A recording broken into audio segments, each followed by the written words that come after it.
अस्सलाम वालेकुम बच्चों। आज हम फिर 4th क्लास की उर्दू से ये सबक पानी पढ़ेंगे। ये कल हमने यहाँ तक पढ़ा था, आज हम यहाँ से शुरू करेंगे।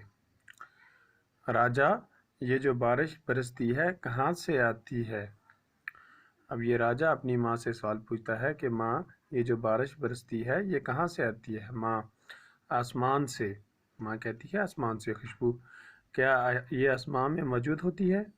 खुशबू अब माँ से सवाल पूछती है कि क्या ये बारिश जो है ये आसमान में मौजूद होती है? माँ, नहीं बेटे, सूरज की गर्मी से पानी बहरात में तब्दील हो जाता है और ये बहरात हवा का हिस्सा बनकर आसमान की तरफ उड़ते हैं।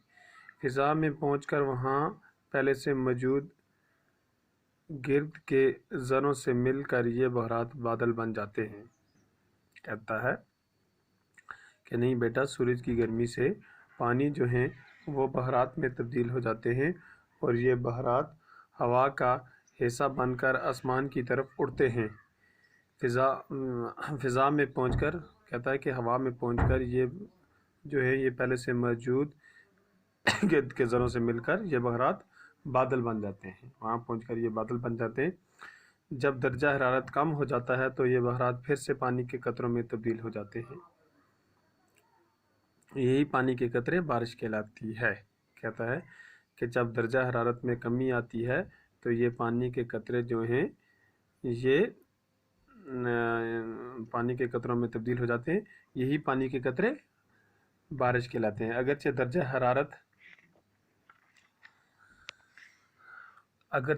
हरारत ज़्यादा कम हो जाए तो ये बहरात बर्फ़ में तब्दील हो जाते हैं। अगर कहता है दर्जा हरारत टेम्परेचर जो है वो ज़्यादा कम हो जाए तो ये बहरात जो हैं ये बर्फ़ में तब्दील हो जाते हैं। राजा, बारिश का पानी कहाँ जाता है?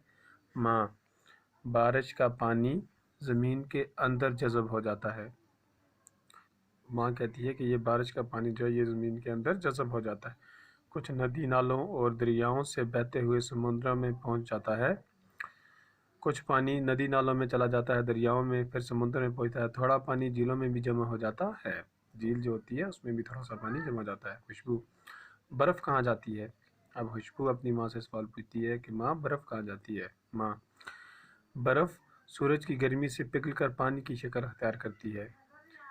कहता है कि बर्फ़ जो है वो सूरज की गर्मी से पिघलकर पानी की शक्ल अख्तियार करती है, जबकि ज़्यादातर बर्फ़ जो ऊंचे ठंडे पहाड़ों पर गिरती है साल साल तक जमा रहती है। कहते हैं कि ज़्यादातर बर्फ़ जो है वो ऊंचे पहाड़ों तक जमा होती है और वो सालों साल वहीं रहती है। इस तरह ग्लेशियर वजूद में आते हैं। ये ग्लेशियर आस्ता आस्ता पिघलते रहते हैं। इस तरह ग्लेशियर कहते हैं जहाँ पर पूरा साल बर्फ़ जमा रहे, वजूद में आते हैं। ये ग्लेशियर आस्ता आस्ता पिघलते रहते हैं और इनका पानी नदी नालों दरियाओं में पानी की सतह कायम रखता है। कहता है कि ये ग्लेशियर जो हैं ये आहिस्ता आहिस्ता पिघलते रहते हैं और पिघलने के बाद इनका पानी जो है वो नदी नालों दरियाओं की सतह को कायम रखता है। तो ये हमने यहाँ तक ये पढ़ा। कल हम इसको ख़त्म करेंगे। ये था हमारा सबक पानी जो हमने पढ़ा। आप इसको अच्छी तरह से घर में इसका मताला करेंगे और अपनी पेज कापी पे भी लिखेंगे। शुक्रिया।